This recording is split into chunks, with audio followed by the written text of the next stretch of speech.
Marcos capítulo 1. Leremos por hora somente 2 versículos. Queria pedir que a igreja acompanhasse a leitura. Marcos capítulo 1, somente versos 7 e 8. Aliás, vou pedir que a igreja leia junto comigo. Depois a gente vai lê-lo de novo. Marcos, Evangelho de Marcos, capítulo 1, versos 7 e 8. Vamos ler todos juntos? Assim diz a palavra. E pregava, dizendo: após mim vem aquele que é mais poderoso do que eu, do qual não sou digno de, curvando-me, desatar-lhe as correias das sandálias. Eu vos tenho batizado com água, ele, porém, vos batizará com o Espírito Santo. Amém. Vamos orar ao Senhor, vamos pedir a iluminação do Senhor sobre nós. Oremos. Senhor, nós não somos suficientes para a Tua palavra, mas ela pode ser grandemente produtiva em nosso coração, quando o Espírito nos move, Senhor, a que sejamos submissos, que estejamos dispostos a transformações, dispostos a mudanças, dispostos, Senhor, a ser instrumentos do bem. Por isso pedimos perdão pelos nossos pecados, pedimos que o Senhor nos ilumine, que o Senhor transforme as nossas vidas através do poder da Tua palavra, em nossa oração, em nome de Jesus. Amém. Os irmãos podem me dizer quem é aquele personagem? Eu acho que dificilmente alguém aqui poderia reconhecer aquele rapaz, não é isso? Por quê? Porque nós precisamos de uma apresentação adequada, boa. É um homem muito conhecido, só que aí ele está ainda na sua juventude, então é capaz que muitos não saibam quem ele é. Então eu vou falar um pouquinho da história desse homem, porque eu quero mostrar o quanto que é importante uma apresentação, porque a apresentação vai completar aquilo que os nossos olhos não podem ver. Vocês todos estão olhando para o rosto dele. E o que nós sabemos sobre ele? Nada. Podemos, às vezes, até descrever o seu rosto. Mas, além disso, nada além do que qualquer um que vê poderia saber, olhando esse retrato. Então, os nossos olhos são limitados. Essa é a necessidade da apresentação. Se eu der uma apresentação, ele deixa de ser um estranho para nós. Esse homem, como o rosto dele aparenta, ele é um americano e descendente de escocês. Quando, há muitos anos, 400 anos atrás, por volta disso, a família dele, o clã dele morava na Escócia. A Escócia é o berço do presbiterianismo. Ele não é importante para o mundo evangélico, ele é importante para o mundo de forma geral. Mas eu vou contando algumas coisas e aí o irmão vai tendo facilidade para assimilar. Quando morava na Escócia, o clã dele foi expulso, foi dado um decreto que se alguém da família desse homem voltasse a pisar, claro, ele não era nascido, mas se alguém da família dele, há 400 anos atrás, foi dado esse decreto que durou por 400 anos na Escócia. A cidade dele chamava Langholm, na Escócia. E aí, se algum pertencente a essa família pisasse, tinha uma ordem legal de enforcá-lo, porque ele era uma persona não grata para o nobre que dominava Langholm, na Escócia.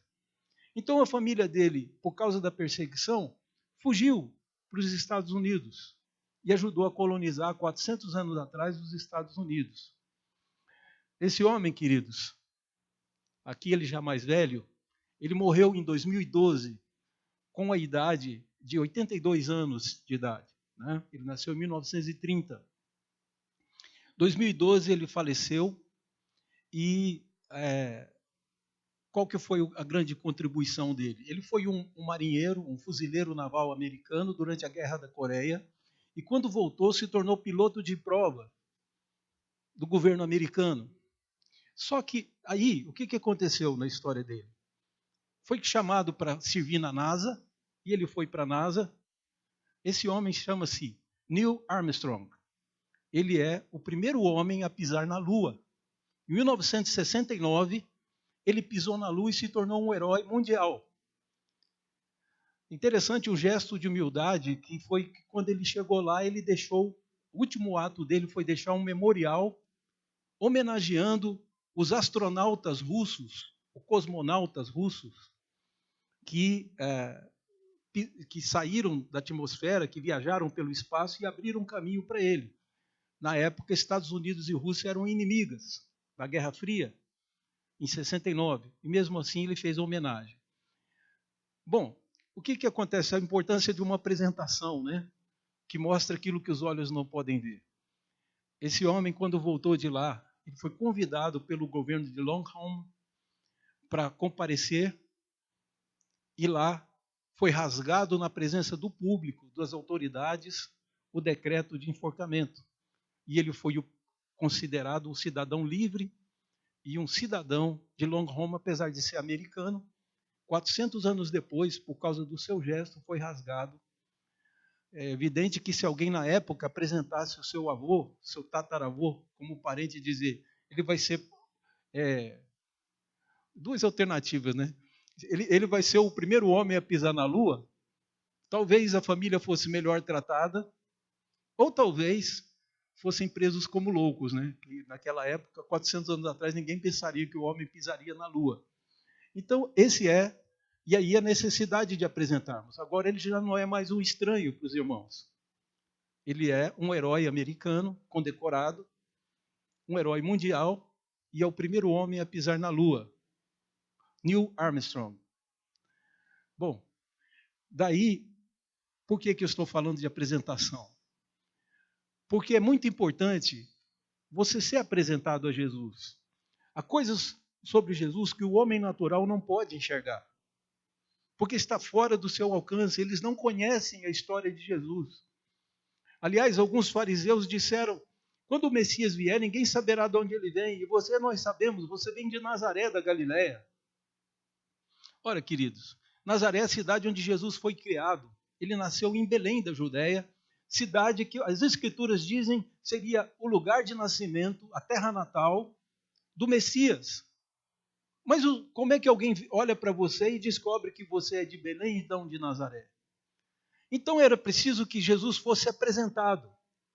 E Deus então apresenta Jesus muito antes de Jesus nascer, através dos profetas. Jesus começa a ser apresentado para Adão e Eva, e durante toda a história Deus vai dando rituais, costumes, para preparar o mundo e preparar especialmente os hebreus para a vinda de Jesus. Abraão é chamado, Moisés é colocado, tudo para preparar para a vinda de Jesus. Tanto que os irmãos sabem, o que nós celebramos na Páscoa, nós evangélicos? Nós celebramos na Páscoa a lembrança de quando o anjo do Senhor passou sobre as cidades do Egito e todos os primogênitos das famílias morreu. Porque o anjo do Senhor veio para ser anjo de morte. Então, por que os hebreus foram poupados? Porque puseram nas suas portas, pintaram, colocaram um sinal nas suas portas, que era o sangue de um cordeiro inocente. Então, toda a escritura do Antigo Testamento preparou o mundo para a vinda de Jesus, mas preparou o mundo também para a vinda de João Batista. Porque João Batista é um sinal de que Jesus viria. Quando viesse o grande profeta das Escrituras, que era a voz daquele que clama no deserto, é assim que ele se chama, era o sinal de que o Messias estava ao alcance da mão, que já estava por ali vivendo. João Batista era um parente afastado de Jesus, mas não o conhecia de vista, porque eles moravam distante. Jesus morava em Nazaré da Galileia e João Batista era filho do sumo sacerdote, de um dos sumos sacerdotes, porque eles tinham turnos. Zacarias, pai de João Batista, era sacerdote. E Jesus, que era Maria, era parente de Isabel, estavam distantes e por isso não se conheciam. Mas João Batista foi escolhido por Deus. Você está vendo ali naquele mapa, aquela linhazinha azul no meio, aquilo é o Rio Jordão. João Batista foi um homem tão importante, porque João Batista pode, diante do brilho de Jesus, da história de Jesus, as pessoas conhecerem pouco sobre João Batista. Mas João Batista, na Judéia, era mais ou menos um Lionel Messi, um Neymar. João Batista era uma pessoa altamente conhecida e respeitada como um grande profeta de Deus. João Batista não há registro de nenhum milagre que ele tenha feito. Mas João Batista foi escolhido por Deus, preparado na história, foi cheio do Espírito no ventre da sua mãe. Só para você ter ideia, Zacarias já era um homem velho e a sua esposa era estéril, não podia lhe dar filhos, e Deus, por um milagre, fez que João Batista viesse na velhice de Zacarias e de Isabel, sua mãe. Foi realmente um filho exemplar, e era um homem tão puro, tão doce, João Batista, que se você desse comida para ele, ele dava para alguém que estivesse precisando. Ele preferia ir no mato e colher mel e comia com gafanhotos. Uma dieta que ninguém faria na época, João Batista fazia e se alimentava. E dizem, né, eu não tenho pretensão de experimentar, mas que gafanhoto lá da região tem gosto de trigo, porque era isso que os gafanhotos comiam. Então, mas João Batista só podia dizer bem. Se você desse uma roupa para João Batista, esse homem era tão extraordinário que ele daria essa roupa para outra pessoa. Ele se vestia como um mendigo, ele pegava pele de animais mortos, e aí ele usava essas peles para fazer roupa, que era muito quente, muito desagradável, desconfortável, mas ele se recusava a ser pesado no mundo pelo qual ele passou. Esse é o homem extraordinário. Está lá vendo ele com roupa de couro e ele de peles de animais, era essa roupa que ele usava. E João Batista, então, pregava que o Messias estava próximo. Eu não ouvi esse homem. E aí o que ele fala é uma boa apresentação para você checar o seu conhecimento de Jesus e saber se esse conhecimento está tendo efeito na sua vida que devia ter. Tá certo? Então, como falamos de apresentação, toda a circunvizinhança do Jordão. Você está vendo ali, esse é um mapa moderno, então tem a Cisjordânia. Naquela época não tinha. Cisjordânia é um país da atualidade. Mas aquele é o Israel de hoje. Mas toda a circunvizinhança do Jordão, lá em cima, não dá para ver, tem o Mar da Galileia, e aqui embaixo tem o Mar Morto. O Rio Jordão é que liga os dois. O Mar da Galileia é de água doce, e o Rio Jordão também, mas ele deságua ali onde era Sodoma e Gomorra, que ficou tão destruído o lugar que ali se formou um grande lago salgado. Lembrem-se que a esposa de Ló se transformou numa estátua de sal. E esse lar é tão salgado hoje, esse mar, que quem vai nadar lá diz que é difícil conseguir mergulhar, de tão densa que a água é. Nenhum peixe sobrevive, por isso ele é chamado de Mar Morto. Fica ao lado do Monte Hebron. O Monte Hebron ficaria aqui à sua esquerda. O Monte Hebron, que é uma das maiores altitudes da região, e da onde Abraão olhou para Sodoma e Gomorra e pediu para Deus para não destruí-la, e negociou com Deus, mas não conseguiu convencer Deus a não destruir. Então, é a maior depressão da Terra.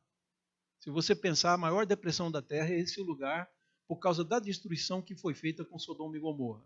Isso é assunto nosso mais para frente. Agora que nos convém dizer o que João Batista dizia. O que ele apresentava a Jesus, ele dizia, esse homem é mais forte do que eu. A palavra que está aí é mais poderoso. Mas em outros textos bíblicos, ele é traduzido como forte. Aí é poderoso no sentido de força, inclusive força física. Tá? Essas coisas a gente pode ver comparando os textos. Tem um texto de Apocalipse que fala de reis e poderosos, mas há um texto em Mateus em que Jesus diz que ninguém, Mateus capítulo 12, ninguém prende o valente se não amarrá-lo. Valente ali tem o nome de mais forte. Se a pessoa é forte, você tem que prendê-la para roubar os bens, falando ali de Satanás. E no capítulo 14, Jesus diz, temam, não aqueles que podem matar o seu corpo. Tenham medo daquele que é tão poderoso que pode fazer tanto o seu corpo quanto a sua alma perecer no inferno. Tá? Então, são palavras de Jesus falando a respeito, usando a mesma terminologia que João Batista usou para se referir a Jesus. Então, nós vemos que a questão é dele ser forte. Nesse sentido, a minha pergunta é: você não vai se dobrar diante de Jesus? Por quê? Porque ele é mais forte que você. João Batista era o maior profeta da história. O próprio Jesus disse: ninguém foi tão grande quanto João Batista. Ele batizava só batismo de arrependimento. O batismo dele não tinha pretensão de salvar ninguém.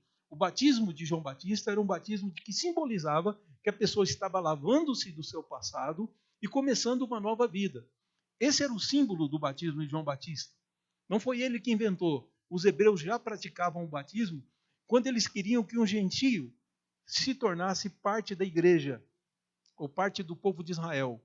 Então alguém dizia que eu quero adorar o Deus de Israel. Se estivesse na região da Judéia, ele seria circuncidado. Se ele tivesse espalhado pelo mundo, ele seria batizado, porque o batismo era um ritual de iniciação. Então qualquer candidato a adorar o Deus de Israel, a ser recebido numa sinagoga espalhada pelo mundo, era batizado. Então João Batista disse para os hebreus: vocês precisam de batismo. Vocês precisam começar uma nova vida. Vocês têm vivido como se fossem gentios. Arrependam-se porque o Messias está aqui e ele é poderoso juiz. Então, quando João Batista está falando da força, é porque ele cria com todo o poder que Jesus tinha. Ele diz: não pense que ele é como eu. O discurso de João Batista era bem pesado. Quando levaram ele à presença do rei Herodes, o que ele olhou para o rei e disse o seguinte: não te é lícito possuir a mulher do teu irmão. E ele foi para a cadeia e acabou degolado por causa disso. De tão forte que era o discurso de João Batista, ele disse: mas quem vem depois de mim é mais poderoso do que eu. Sabe que tem uma profecia do Antigo Testamento falando que como seria João Batista? Está no final do Antigo Testamento. O último versículo do Antigo Testamento está se referindo a isso. Eu enviarei o meu profeta Elias, e ele converterá o coração dos pais aos seus filhos, e o coração dos filhos aos seus pais, para que eu não venha. Veja como que Deus valoriza a relação familiar. Essas pessoas que estão tentando destruir a família e criar esse tipo de família artificial que você está vendo por aí, está comprando briga com Deus. Deus disse com essas palavras: eu quero que os pais se convertam aos seus filhos, que eles deem tempo, amem seus filhos, e que seus filhos amem seus pais, obedeçam, se sujeitem, para que eu não venha e fira a terra com maldição. Mas para isso ele disse que mandaria um precursor, para que quando Jesus viesse ele não tivesse que matar todos, mas que Jesus viesse e pudesse salvar. João Batista prepara o terreno. Então aí João Batista é o apresentador de Jesus, e a primeira apresentação ele está dizendo que Jesus, o Messias que vem depois de mim, ele é mais forte do que eu. Ele é mais forte que você. Então, não se curvar diante dele, tentar difamar Jesus, ou colocar qualidades que ele não possui, criar igrejas que não falam de nada do plano de Deus, nem da palavra de Deus, e nem se preocupam se o que eles estão pregando é um acréscimo.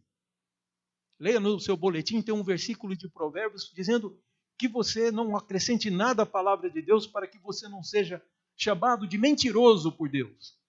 Usar o nome de Deus para eu chegar diante das pessoas e elas se submeterem às minhas ideias, entregarem seus bens para que eu fique rico, essas pessoas vão responder duramente durante toda a eternidade pelo que estão fazendo. Igreja é coisa séria. Eu não posso fazer uma igreja em cada esquina, fazer de mim mesmo pastor. Há um processo que precisa ser feito. O primeiro deles é Deus chamar para ser pastor. O primeiro processo é Deus chamar-nos para ser igreja. Portanto, se ele é mais forte, eu tenho que me curvar diante dele. A segunda qualidade que João Batista apresenta é que ele é mais digno do que eu. Essa palavra digno, a gente usa muito, mas às vezes não se depara, não relaciona ela com a questão de mérito. Eu não sou merecedor. Um termo que pode ser usado aqui para traduzir o termo grego, para dizer que ele não é digno, é que eu não sirvo, eu não caibo. Ele disse: eu não sirvo nem para desatar as correias, os cadarços da sua sandália. É isso que ele fala a respeito de Jesus dizendo que ele não é digno. Ou seja, eu não sirvo para isso. João Batista, o maior de todos os homens, Jesus disse isso. Disse, os que nasceram de mulher, não há ninguém maior do que João Batista. Nas palavras de Jesus, João Batista era maior do que Moisés. João Batista era maior que Abraão. João Batista era maior do que qualquer hebreu que tivesse nascido. Qualquer homem que tenha nascido. Maior do que Aristóteles. Maior do que Sócrates, do que Platão. João Batista era maior que todos eles aos olhos de Deus. E Jesus disse, dos que nasceram de mulher, ninguém é maior do que João. Então, com essas palavras de Jesus, nós vemos que João Batista está dizendo que mesmo ele sendo o maior dos homens, ele nunca disse isso de si, mas Jesus disse, ele merece mais do que eu. Eu não tenho merecimento de chegar e nem curvando-me. Olha que ele usa a palavra curvar, que é muito séria para o hebreu. Mateus fala o mesmo texto, mas não cita a palavra curvar. Porque a ideia é que curvando, talvez você ache que mereça Jesus. Ah, eu me batizei na igreja. Ah, eu me curvei diante de Jesus. Eu leio a Bíblia todo dia. Não passa de obrigação sua. Para de ler a Bíblia para ver o que te acontece. Então é benefício para nós. O fato de eu me tornar evangélico, de me curvar diante de Jesus, não me faz digno dele. Eu não mereço Jesus. Continuo não merecendo. João Batista está dizendo isso. Eu não sou digno nem de me curvando, desatar as suas sandálias. Tão grande que Jesus é. Então você não conhece. O maior profeta de Israel está dizendo que se você não vê Jesus assim, você ainda não conhece como devia. Então a apresentação de João fala também do tamanho de Jesus, dizendo que Jesus é muito mais digno. Deixa eu falar tentar uma outra forma que talvez não tenha ficado muito claro. Você já ouviu a palavra indignação? Já ouviu isso? A gente usa sempre. Eu fiquei indignado. O que eu estou dizendo? É o sentimento que você tem de que aquilo que está acontecendo não é justo, não é digno. A pessoa foi indignada, ou seja, ela foi injustiçada. A palavra digno vem daí, a palavra indignação também. É um sentimento de que as coisas estão fora de lugar, que não é justo, precisa ser posto em ordem. Então daí, João Batista dizendo, eu não sou digno, eu sou indigno. Não sirvo nem para tirar as sandálias. Sabem, querido, que gesto é esse? É o gesto de um servo, um escravo. O homem chegava cansado da sua caminhada, os pés estavam sujos de terra. Quero te lembrar que em Israel, nas cidades de Israel, não havia esgoto. Então, portanto, as ruas eram bastante impuras. E era possível pensar que os dejetos ficavam todos escorrendo. E a pessoa andando na rua com aquilo. É por isso que quando os discípulos chegam para comer, Jesus, como se fosse um servo, se enrola na toalha. Jesus era maior do que todos. Mas foi lá e lavou os pés, enxugou e beijou os pés dos seus discípulos. Então o escravo era aquele que tirava a sandália suja e lavava os pés do seu senhor. Ainda que isso seja um benefício, João Batista diz, eu não estou nem nesse nível. Ele tem anjos que podem fazer isso por ele, talvez fosse isso. Eu não sou digno nem de desatar as correias, tirar as suas sandálias e guardar. Que era o que o escravo fazia. Eu não sirvo nem para servo de Jesus. Um homem, como eu disse aos irmãos, corretíssimo. Um homem mais famoso da sua época, que até os sacerdotes tinham medo. O rei Herodes tinha medo de João Batista, porque ele era respeitadíssimo. Esse homem diz, eu não mereço Jesus. Mas uma outra apresentação que ele faz de si mesmo é que ele diz que batizará com o Espírito Santo. Meus irmãos, nós às vezes não percebemos a implicação disso. Um outro texto diz, lá em Mateus, diz que ele batizará com o Espírito Santo e com fogo. Então o pessoal que tem uma tendência neopentecostal tem uma tendência de interpretar errado isso. Pensa que fogo é o fogo do avivamento. É o fogo do Espírito Santo que desceu sobre... Não é isso.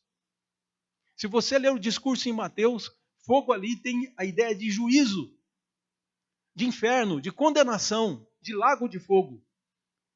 Então eu posso dizer que todo homem vai ser batizado por Jesus um dia, ou com o Espírito Santo ou com fogo. É uma escolha que você pode fazer. Você prefere o quê? Ser condenado ou ser selado com o Espírito Santo? O apóstolo Paulo diz que o Espírito Santo é o sinal pelo qual Deus vai reconhecer aqueles que são dele. Olha que coisa. Todos precisamos do Espírito Santo, pelo menos para poder entrar no céu. Eu vou explicar por quê. Ele diz, é o selo da nossa salvação e é o penhor da nossa herança. Efésios capítulo 1, verso 14 e 15. Depois você lê lá. O que ele está dizendo? É porque a cidade de Éfeso era uma cidade por onde passava um rio. E as pessoas cortavam madeira. E punham madeira para chegar até lá na cidade. E lá na cidade de Éfeso, essa madeira era distribuída para os seus donos. Portanto, era preciso colocar uma marca na madeira. Essa marca, que cada um tinha a sua, era o penhor. Então, as madeiras desciam pelo rio, que aí ninguém precisava transportar, e quando chegava na cidade de Éfeso é que elas eram distribuídas para os seus donos. Como? Reconhecida pelo penhor. Por isso Paulo diz que o selo da nossa salvação é o Espírito Santo, que no dia que você creu, você foi selado com o Espírito Santo, o qual é o penhor da nossa herança. Sem o Espírito Santo você não entra no céu. Jesus disse que um homem foi expulso de uma festa porque não estava com as vestes adequadas. Ansiar pelo Espírito Santo é necessidade de todos nós. Não estou falando de dons, nem poder de cura, poder de fazer milagres, prodígios. Eu estou falando de salvar sua pele. É pela presença do Espírito Santo que Deus vai reconhecer os seus. Portanto, ele diz, Jesus é o único que pode batizar com o Espírito Santo. É o único. E ele delegou esse poder para a igreja quando Jesus sopra sobre os seus discípulos, antes de subir aos céus. E aí os discípulos de Jesus começam a batizar pessoas também com o Espírito Santo. Quem se convertia e orava se entregando a Jesus, recebia o Espírito Santo. O mesmo acontece hoje. Qualquer um que crer no Senhor, recebe o Espírito Santo. Paulo diz aos Coríntios, ninguém diz Senhor Jesus, senão pelo Espírito Santo. Então ele é que nos leva a essa adoração e a essa submissão. Então é necessário sim me curvar diante de Jesus, porque ele é o grande rei. Não é porque os meus olhos não estão vendo ele agora que eu posso ignorá-lo. Não é porque os homens sabem pouco sobre ele, os meios de comunicação falam bobagens a respeito de Jesus, que eu tenho licença de Deus de não adorar Jesus. Vocês já viram aqueles desenhos da evolução? Né? Que começa com um macaquinho, um chimpanzé, vai crescendo, crescendo, até virar o Homo sapiens. Eu tenho uma outra proposta de desenho para os irmãos de qual é a evolução do homem, que é isso que vai acontecer. Não é daquele animal que andava de 4 e ficou o Homo erectus, depois o Homo sapiens, né? E diz a Dilma também, a mulher sapiens. Então, Jesus batiza com o Espírito Santo. Então, isso nos leva a pensar aqui o seguinte. Essa é a evolução proposta. O homem de dura cerviz vai se dobrando, se dobrando. Essa é a história da humanidade. Porque em Filipenses, Paulo diz que pelo fato de Jesus ter se tornado submisso e servo, a ponto de carregar uma cruz, você já leu isso lá? Diz lá, Deus colocou o nome de Jesus acima de todo nome, para que quando soar o nome de Jesus se dobrem todos os joelhos, dos homens, dos anjos caídos e dos anjos celestes. Toda criatura se dobre diante de Jesus. Como eu disse, todos serão batizados por Jesus, ou com o Espírito Santo ou com fogo. João Batista diz que o machado já está posto à raiz das árvores. Aquela que não produz fruto vai ser lançada no fogo. Aquela que produz fruto será poupada. Então João Batista, quando fala de fogo, ele está falando de julgamento. Perceba se há frutos na sua vida. Perceba Em que grau de consideração você tem Jesus e o seu profeta? Porque tem o João Batista hoje de Jesus na terra. O João Batista é a igreja que prepara o mundo para a vinda do Senhor Jesus, para a segunda vinda. Portanto, esse é o novo João Batista. Que grau você considera? Então, eu quero saber se você está pronto para se curvar diante de Jesus. Eu comecei contando a história de um escocês. Deixa eu terminar com um provérbio escocês. Na Escócia eles têm costume de dizer, eles têm uma raiz protestante. Um padre converteu-se ao evangelho e foi perseguido por isso. E aí foi parar, depois de cumprir sua pena, ele foi parar em Genebra com João Calvino, estudou com João Calvino, volta para a Escócia, e a Escócia se transforma no primeiro país presbiteriano do mundo. O fundador do presbiterianismo é John Knox. Então a Escócia é o berço da nossa igreja. Mas os escoceses têm um provérbio, talvez vindo da Bíblia, que diz: é melhor se curvar do que quebrar. Eu quero encerrar com ele. E com essa pergunta: você está pronto para se dobrar a Jesus agora? Eu não estou perguntando se você é evangélico. Eu não estou perguntando se você já se batizou e é membro dessa igreja. Estou perguntando se você se dobra para Jesus. Porque se você vai manter sua dura cerviz, você será quebrado, sem que haja cura. Vamos orar ao Senhor?